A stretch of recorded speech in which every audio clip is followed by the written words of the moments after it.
Bukankah suami saat di dunia itu titipan bagi istrinya? Bukankah istri titipan bagi suaminya? Bukankah anak titipan bagi kedua orang tuanya?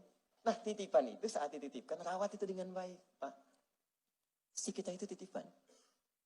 Dititipkan kepada kita, karena Allah itu melihat, Anda yang mampu membuat dia soleha. Mudah bagi Allah menitipkan pada pria lain. Tapi ketika yang dipilih Anda yang dipercaya, di tangan Anda dia bisa disoleha. Ibu yang di bawah, Bu, ya. Ini suami-suami yang di atas ini bersama saya, dititipkan kepada ibu di bawah. Karena menurut Allah, ibu yang mampu menjadikan dia soleh. Ibu yang mampu menyertai dia menjadi soleh. Mudah bagi Allah menitipkan dia pada perempuan lain. Tapi kenapa dititipkan kepada ibu? Karena di tangan ibu dia insya Allah menjadi soleh. Dan di tangan Anda dia menjadi solihah.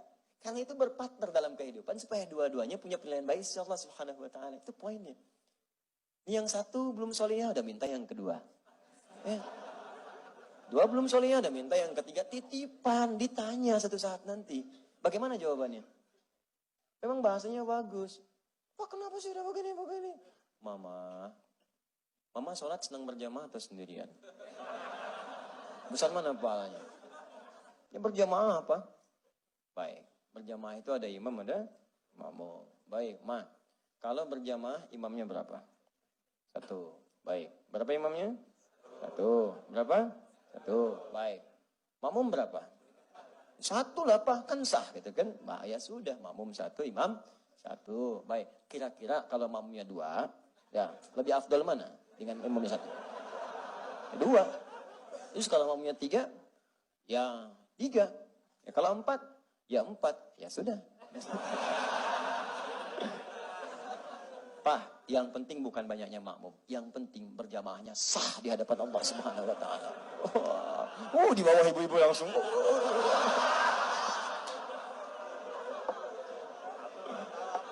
Aduh. Kamu gak usah ikutan dulu. Aduh. Dul, apa bedanya madu asli dengan palsu? Madu asli sama palsu apa bedanya? Allahu a'lam.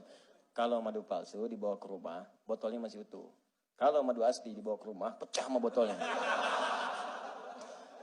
Kamu belum paham, tak aja deh.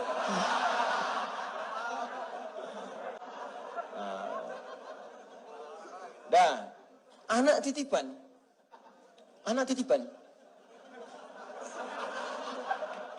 Aduh, Allahu Akbar. Udah. Ya, anak juga titipan. Ini akan ditanya nih, orang tuanya. Apalagi kalau dia menjelang balik akan ditanya. Karena dia titipan, maka buat titipan itu punya nilai di hadapan Allah saat pulang. Ini Anda titip motor nih, begitu pulang ternyata spion bengkok, knalpot hilang. Ya. Bisa. Ya, makanya begitu Anda bawa, tiba-tiba ada yang hilang. Pertanyaan saya, respon Anda pertama bagaimana? Anda pasti akan marah. Anda cari kan? Cari gak ketemu, Anda marah. Sekarang ini anak titipan dari Allah kepada Anda. Yang Anda saja berharapnya sampai memelas-melas. Anugerahkan pada saya Allah, Nunggunya kadang-kadang lama. Ada yang 6 tahun, 8 tahun. Begitu udah jadi disia-siakan. Udah lahir, udah dititipkan, kenapa disia-siakan? Maka jaga anak ini, rawat dengan baik. Supaya saat pulang Anda punya kebanggaan. Kan tuh motor kalau dirawat, baik, rapi, pulang, bersih, bahkan clean. Begitu Anda dapatkan, Anda senang, bahagia betul.